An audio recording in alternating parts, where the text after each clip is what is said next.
Hey Daddy-O, this is Jeff Owens from the Classic Horrors Club podcast. Welcome to the video companion for episode 58, Back to the Drive-In Part 1. This video contains highlights and bonus features from the full podcast, which you can find on SoundCloud at the link shown below. Now sit back, relax, and join us at the drive-in circa 1958.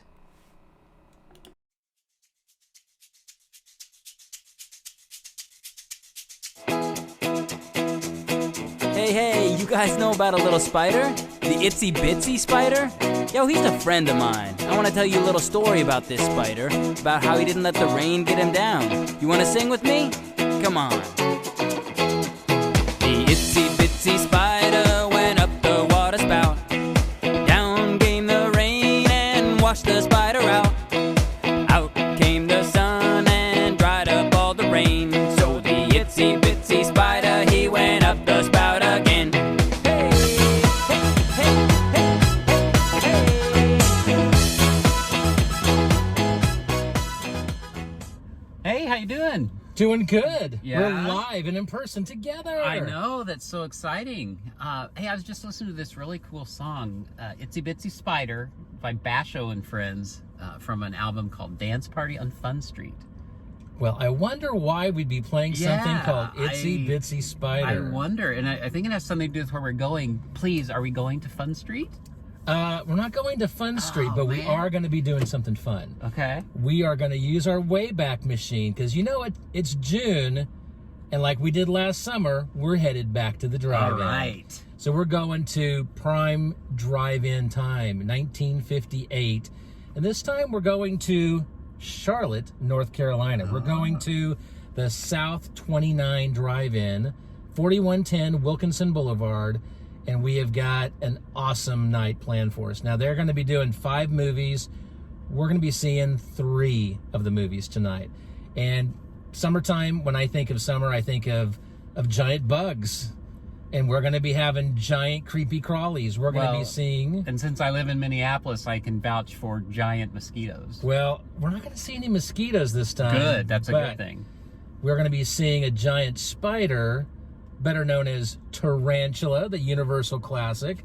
We're going to be seeing the Deadly Mantis.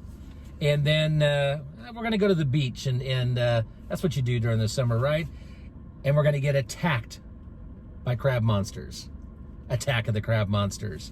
So that's our triple feature this month, kicking off our Summer at the Drive-In Part 2. The South 29 Drive-In. I got a few notes, and I don't have my glasses on. Mm-hmm. So the South 29 Drive-In opened 1940. In our time, it's no longer open. It closed 1986. Unfortunately, there is nothing in the area that would even resemble a drive-in anymore. It's long since been developed. There's houses in the area now, so there's nothing to even look like there used to be a drive-in there. So, but we're going to when it was a drive-in and in its prime. And, if we went to the North 29 Drive-In, they were doing a bunch of horror movies that night too. So everybody this weekend is going to be watching classic horror stuff, and I'm looking forward to it. Yeah, that should be great. Well, I'm going to get going. We want to get there early, get a good spot. We got to get a good spot. Yeah. Got to get to the concession stand. Got to make sure we get our probably Hershey's was popular in 1958. Yeah. We got to get for me, Coke. Got to get the Coke. So, and favorite part of the drive-in, we talked about this last year. The ads, the classic ads, the cartoons, the intermission ads, and maybe if we're lucky, they'll be showing some even cartoons maybe between the movies. So yeah. Well, you know what? Here we are going on and on. Let's introduce ourselves. First of all, welcome to the YouTube companion of the Classic Horrors Club podcast. I'm Jeff Owens from ClassicHorrors.club. And I'm Richard Chamberlain from KCCinephile.com and MonsterMovieKid.wordpress.com. Fantastic. So I'm going to concentrate on getting us there safely. Do you have anything else you want to say before we check back in once we get there? No. I think this, just before we dive in, this is the start of our summer feature. Next 3 months, we're doing drive-in stuff. And so I'll just kind of throw this out there. You know, we've got a lot of new members in the last year, and we've had some great interaction. So maybe some cool dialogue we could do on Facebook in 2021. Maybe people can share their drive-in stories. Maybe a particular, you know, experience they had. Maybe their first drive-in movie. Maybe the last time they've been to the drive-in, or favorite drive-in they had growing up. Some of our drive-ins that we had growing up are no longer around, but some are. I had some great experiences at the landmark Twin Drive-In in Wichita, which is now known as the Starlight Drive-In, and it is still open. So, yeah, we want to hear from people. So this summer, all summer long, you know, whether you can call us or send us an email or have the conversation going on Facebook, let's hear your drive-in stories. And you know what? Since we're on YouTube, I think we can say, leave your comments below. Below, yes. Yeah, and I've talked many times about my 2 drive-ins in Enid, Oklahoma, the Trail Drive-In and the Enid Drive-In. Saw several Hammer films for the first time at the Enid Drive-In, and yeah, great memories. So, but we're making new memories now, and in the past, and in the future. Yes, in the future, and yeah, it's that wibbly wobbly, timey wimey. Doctor Who fans will get the reference. That's probably my only Doctor Who connection that we're gonna have, and I don't know we'll have any Star Trek ones, but maybe, you never know. Yeah. I was thinking we do, but I don't know. It's been a while. I'll do a dive into the cast and stuff. Surely somebody somewhere has got. I mean, I'm probably going to reach a point where we need to do like the 7 degrees of Star Trek connectivity, which would make it a lot easier. But we'll see. We'll see as we dive into these films. None of these films are first-time viewings for either one of us, I don't think. But it's been quite a while since I've seen Crab Monsters and Deadly Mantis. And Tarantula is always fun.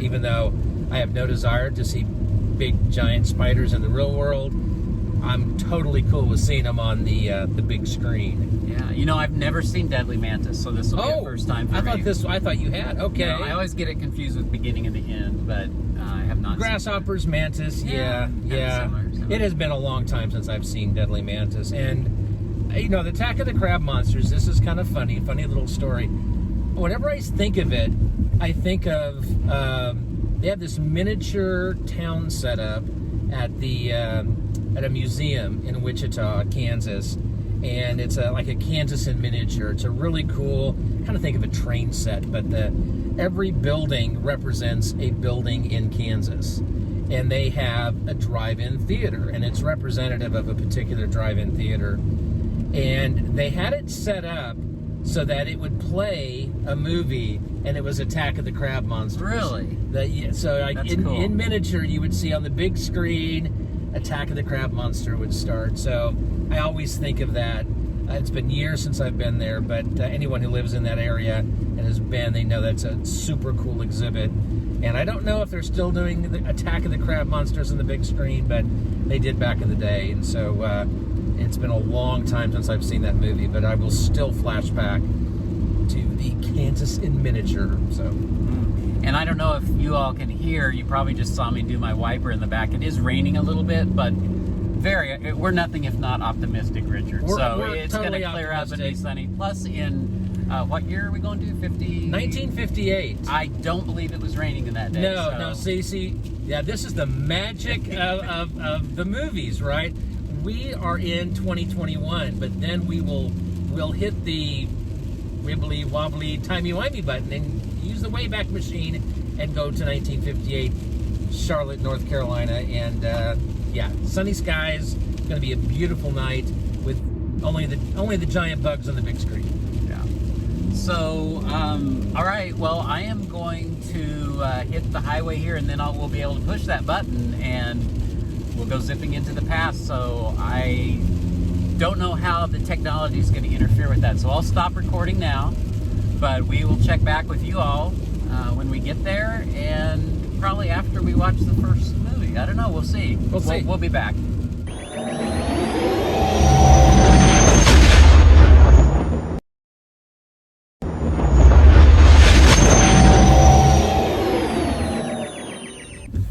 have arrived. It's still raining a little, but we're early. We're the first ones here. So let's get us a good spot with actually a microphone that works. Or, I mean, a pole that has, not a microphone, a speaker. And I think I see a spot. Yeah, what about this one here? That looks good. Good spot of the screen. Now you'll see the whole thing. All right. So awesome. I want to see. Let's ask people when's the last time they've seen one of these. Look at this beauty. Look at that vintage speaker. Now, dripping. Of course, it's not vintage for 1958. No.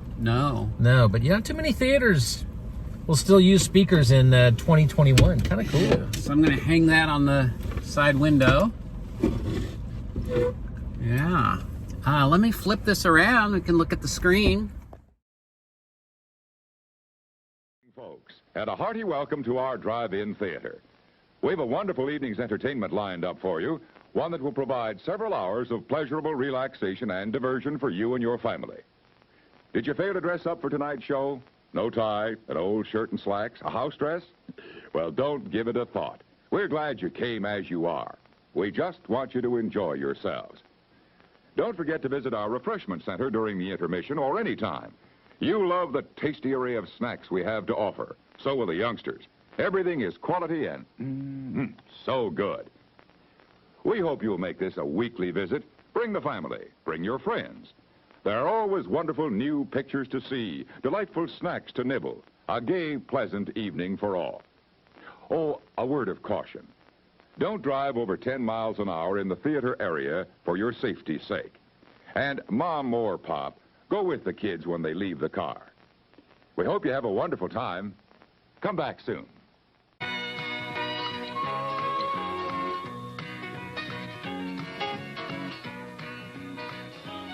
We're now just 1 minute away from the beginning of our next feature.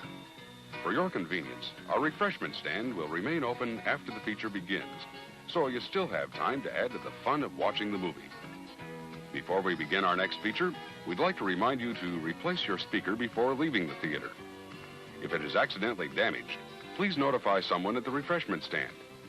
Again, thank you for coming out to the drive-in tonight. As you leave, please drive carefully and come back soon.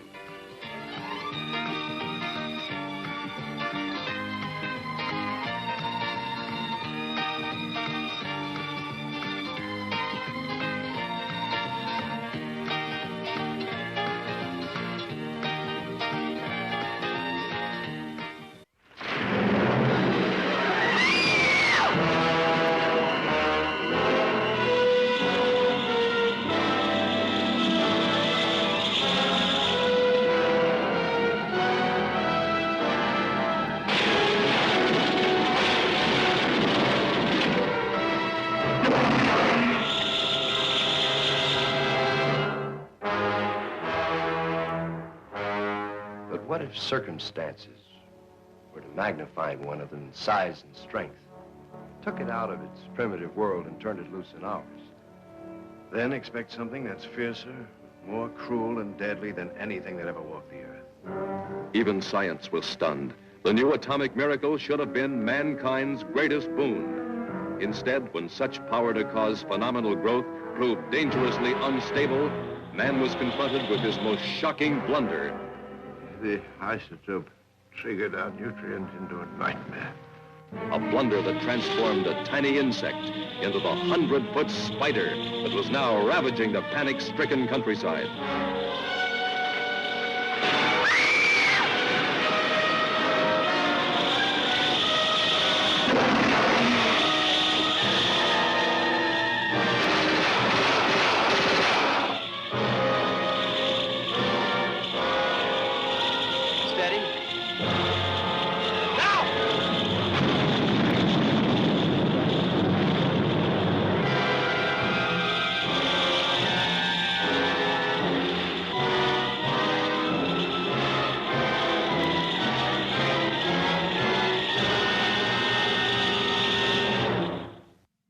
Richard, here we are at the drive-in. We just saw the first movie, Tarantula. I want to comment about what this sweet ride we found. We found this Mustang just sitting in the the audience, no one in there. We just hopped right in, and we're going to do the rest of our show from this car. I really hope that the owners don't come back, because this is really, like you said, very comfortable. So I'm thinking a triple feature in this sweet ride. Absolutely. And it's got to be someone else from the future, present, because this modern car wouldn't be there in 1958. So I have a suspicion there are other time travelers. There could be. And I mean, wouldn't you, if you had the ability to time travel? Oh yeah, I'd go to 58 and watch this triple feature. Absolutely. Sure. So Tarantula, we just saw it was released November 4th, 1955 in Philadelphia. It's a Universal International movie written by Robert Infresco and Martin Berkeley, story by Jack Arnold and Robert Infresco, and directed by Jack Arnold. Rich, what did you think about Tarantula? Well, I mean, Tarantula is not a first-time viewing. I've seen it before, but man, seeing it on the big screen, awesome. Makes the spider seem even bigger. Go figure, it's on the big screen. What a fun film. I mean, there's so much to love about this movie. When it comes to giant bug movies, I think this is kind of almost the cream of the crop. Them probably edges it out a little bit for me, but we had so many in the 1950s, and some better than others, and Tarantula was just a lot of fun. You know, you've got a great cast. John Agar, I mean, obviously, you know, John Agar. I guess some people don't like John Agar, but I always find it fun when he's in a movie. It's just like, it elevates it a little bit for me, because I just start thinking of all the other films that he does. You've got, you know, an interesting femme fatale in this movie, Mara Corday, playing the character of Steve Clayton.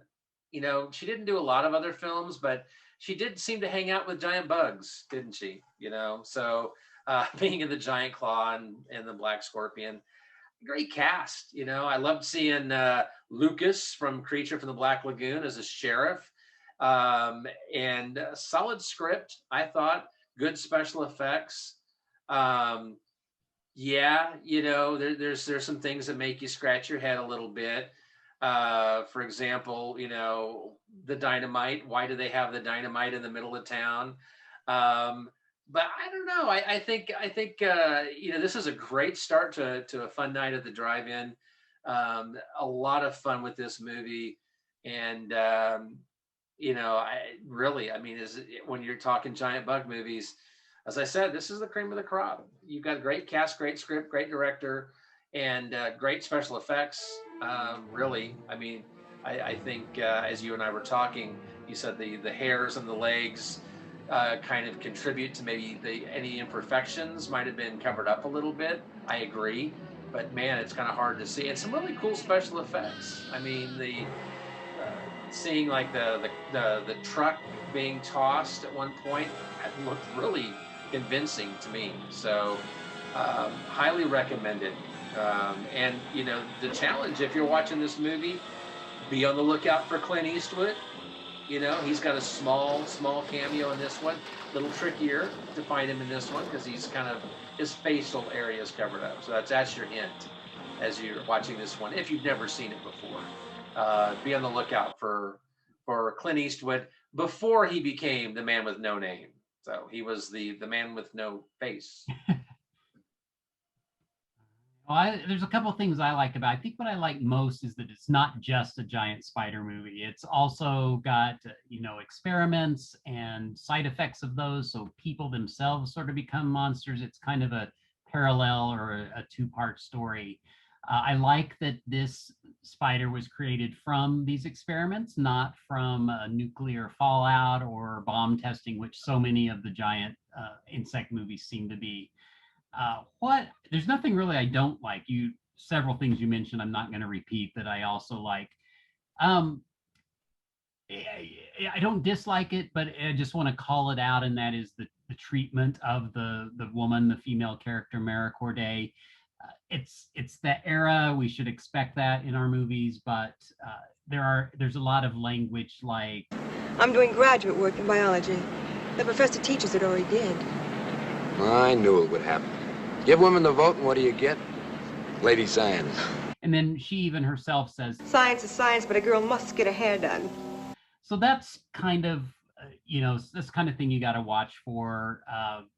Back then, I'm sure it was no big deal, but it's noticeable today. And I think that's, yeah, I mean, as we become more aware and more sensitive, which I think is a good thing in 2021 to all aspects, right? I mean, whether it's, we see something that's misogynistic in a film or something of racial inequality, anything that has to do with diversity, you're going to see a lack of that in older movies.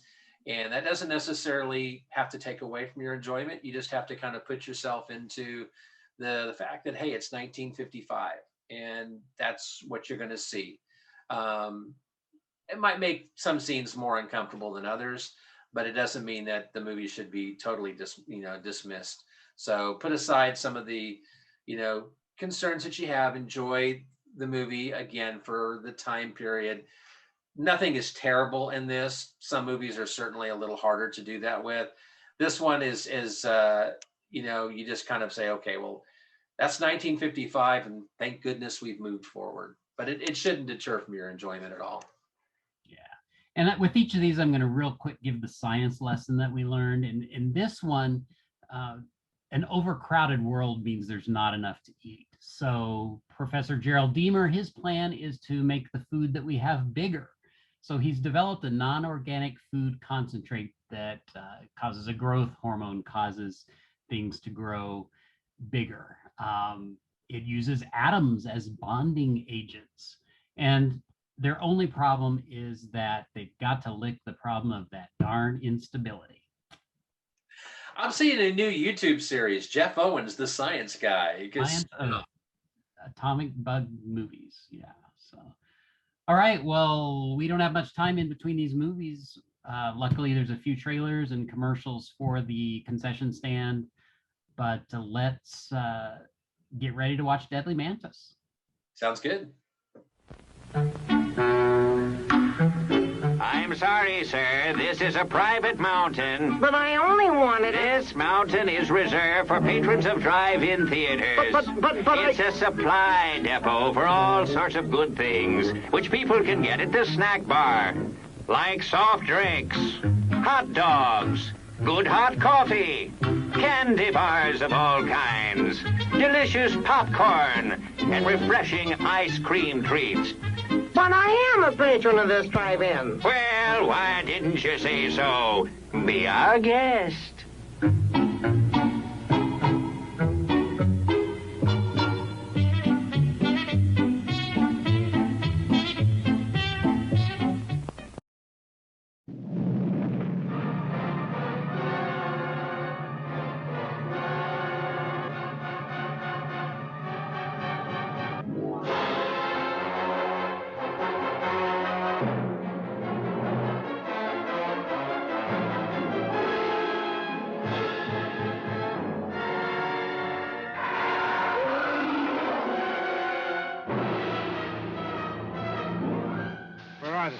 Where are the bodies?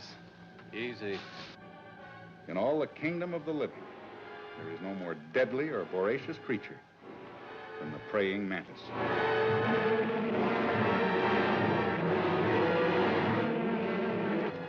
You think you'll be able to drive it out to sea? I hope so. Every device of military science, every defensive weapon, radar, planes, rockets, marshaled to destroy 1,000 tons of beastly fury. A monster leaving a trail of carnage, spreading panic across a continent. Hit the alert button. Yes, sir.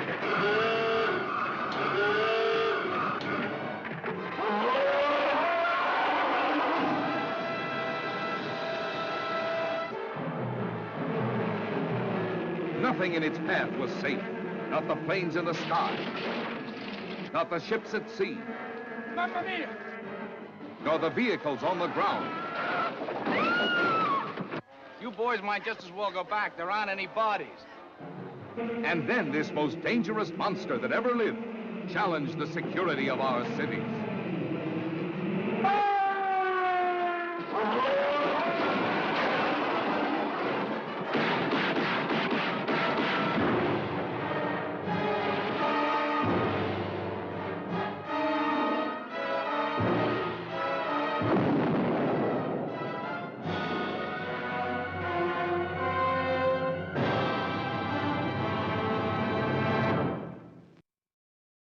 Deadly Mantis was released May 26, 1957, another Universal International picture. It was written by Martin Berkeley, story by William Allen, and directed by Nathan Duran.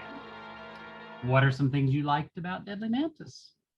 You know, this one kind of seems a little familiar, kind of like them, but not quite as good. But you've got the giant bug, and you've got the military, and you've got the scientists, and, you know, trying to figure out where the mantis come from, trying to chase it down like they do the ants and them. You know, this is a movie that's fun. It's better than some other giant bug movies because they chose to use, you know, real special effects instead of like superimposed stock footage. Yet, you know, whereas the advantage in this film is that they did, you know, spend a lot of money on the special effects. They did kind of cheap out in other aspects because they did use a lot of stock footage in other parts. And while I think in 1957 mentality, the stock footage wouldn't have stood out as much, it does a little bit now because we compare it to other movies, and it has more than its average share of stock footage, which can sometimes enhance, sometimes pull you out, depending on the moment in the film. Good cast, but not a great cast. I think, you know, maybe some more familiar faces. Perhaps a John Agar might have elevated the movie a little bit.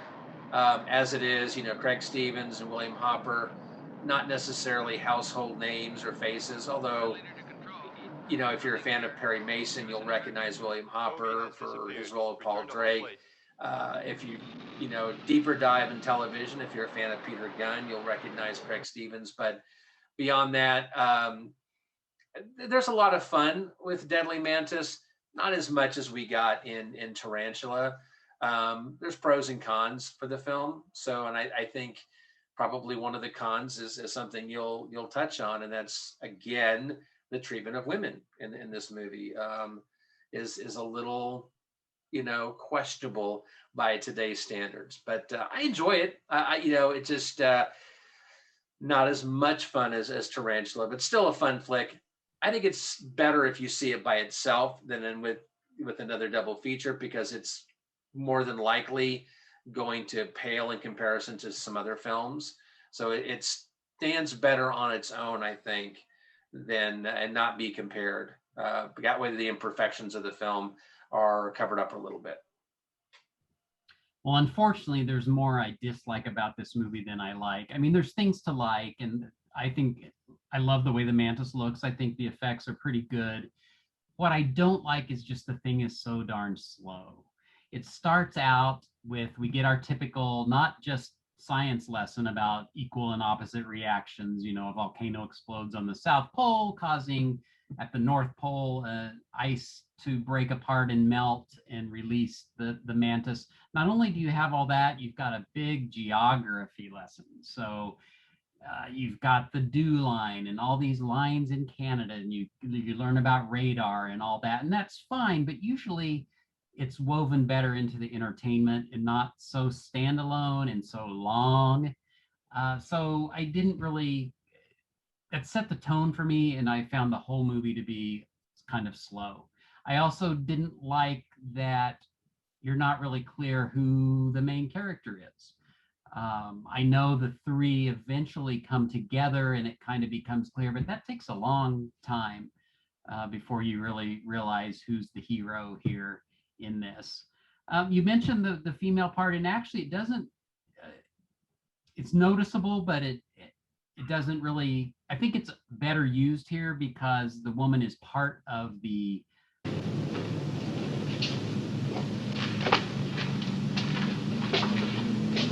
I'm Ned Jackson, Colonel. I'm sure that Washington... Excuse me. This is Miss Marjorie Blaine, Colonel Joe Parkman. General Ford sent me up. I'm magazine editor for the Museum of Natural History. How do you do? How do you do? That'll be all, man.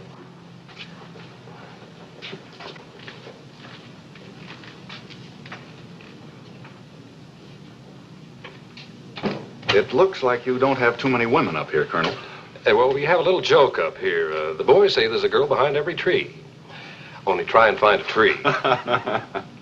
She acknowledges, she's smart enough to know what's going on, and she kind of plays along with them. She's not a victim to it. She's a participant. So I didn't really mind that too much. The science in this one is, basically, how could a prehistoric mantis be alive today? Well, if you froze it quickly enough, it could survive. So that equal and opposite reaction that melted it and released it is sort of our science that we get here with Deadly Mantis. Yeah, it was too slow for me. I don't know, didn't really care for it. Fair enough. Not every movie's going to be a winner. So when you got it, that's a good thing with the triple feature. If you don't like one film, you got two others to choose from. So yeah. So next up, then, Attack of the Crab Monsters. Attack of the Crab. So we've had giant spiders, we've had giant mantis, and now we're going to get giant crabs, which, depending on how you look at it, is either a bad thing or really good if you own a buffet. So I don't know. Ladies and gentlemen, our next attraction. There are candy bars galore in a lobby candy store, just in case you want a taste of something sweet. Our popcorn is nutritious. You will find it delicious. Most anything that you would care to eat. Cooling drinks that are so grand, simply name your favorite brand. Or some ice cream so good and helpful too. If you feel you need nutrition, now's the time, it's intermission. Step right up, we have the very best for you.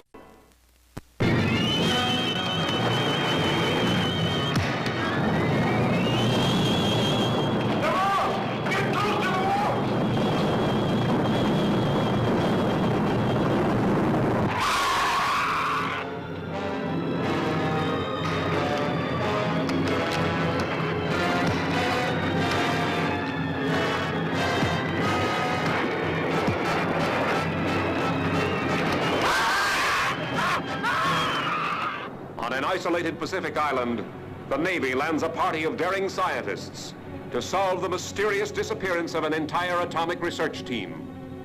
Strange horror strikes first at the plane that brought them. And then, earth-shattering tremors begin tearing the island to shreds. Okay, Professor, how are the crabs blowing up the island? I am not sure, but imagine they are able to send out arcs of heat. They are packed with it. They can melt and fuse parts of the caverns, explode the materials contained, and bring about the slides. There used to be ridges there for maybe 2 miles. Now there's less than half a city block. Soon we will have nowhere to run.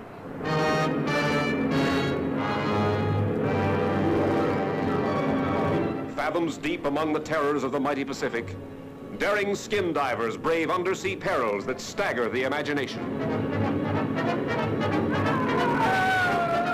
Here are monsters with razor-sharp claws that hand grenades and dynamite cannot stop. Nor searing fire and flame, nor tons of crushing rocks, as mankind faces its last desperate chance.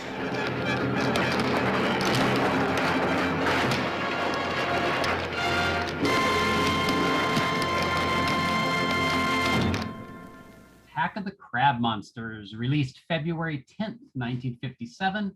Not a Universal picture. This was produced by Allied Artists Pictures and Los Altos Productions. It was written by Charles B. Griffith and directed by Mr. Roger Corman. So this is the creative group that brought us other fantastic movies like Little Shop of Horrors, Beast from the Haunted Cave, Last Woman on Earth, all of these movies that were produced by the same people sort of within this couple of years. What did you think of Attack of the Crab Monsters? I like this movie. You know, it's lower budget, obviously. Yeah, the crabs look a little goofy. You got little human faces almost like on them, but there's something about this movie. It's unique. There's certainly some things that don't make sense. You know, the crab monsters communicate through metal vibrations or something, but then other times it's like more of a mental thing. You have an island that's shrinking, which is kind of this ticking time bomb thing, and they got to figure things out, or the island's going to disappear. You know, all the nonsensical stuff though is overshadowed by some great sound effects, some feeling of tension, of urgency, and some pretty graphic scenes. I think with the, you know, the crab monsters. You got a severed hand. You know, I mean, you've got some things pretty graphic for 1957 that I think kind of separates this film apart a little bit. From a cast perspective, you know, there's some people that might not be as familiar as others, but you got Russell Johnson, the professor, not playing a professor role. He might have done better. I don't know if he would put him in charge of the science. And you got Mr. Kushnick from Little Shop of Horrors. So, yeah, you know, you got Roger Corman, who seemingly knows how to make a cheap movie, and usually does it fairly well.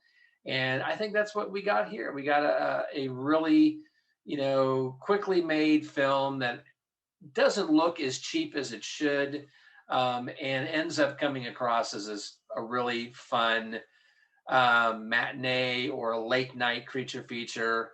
That there's a lot more than just the title would imply. Actually, there's some stuff here in this movie.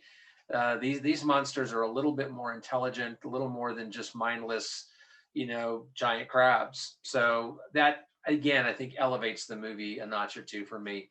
I love it. It's a lot of fun. Yeah, this movie is completely ridiculous and silly, and also completely fun. The science in this, it's so, I don't even know how to, you know, it talks about atoms and electrons and whatever, and that's why bullets don't affect the crabs, because they pass through them.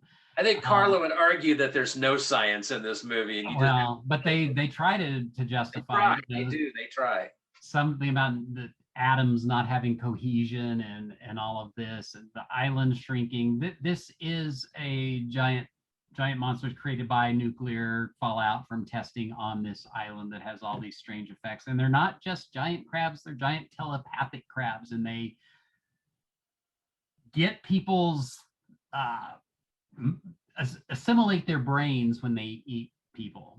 So yeah, I don't know, but it is fun. I think the ending is pretty suspenseful, and the gore thing, I just have to describe this one scene because I really love it. It's, you know, they first arrive on a raft, the guy falls over, he is underwater, and we see this giant eye open, and then something tugs him under.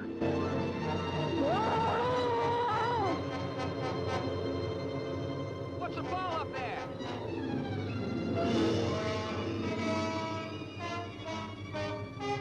And they reach over the raft to pull him up, and when they do, his head is missing. So that's a little, I'm not a gore hound, and it's not bloody, but that's just a little something you didn't expect that raises it just a notch somehow, inexplicably. So I liked it. It's a lot of fun. You know, if I were to rank them, I would put this above the Deadly Mantis, which doesn't make sense. Deadly Mantis is more of a budget, more as a real movie. This is more an independent. But you're talking about entertainment. I definitely rank them: Tarantula, Attack of the Crab Monsters, and then Deadly Mantis. We are in agreement. I'm right with you on that. But I think you liked Deadly Mantis a little more. I did like Deadly Mantis more than you, but it would still be my least favorite of the three films. So, but I did enjoy it a little bit more than you. And now, folks, it's time to say goodnight. We sincerely appreciate your patronage and hope we've succeeded in bringing you an enjoyable evening of entertainment. Please drive home carefully and come back again soon. Good night.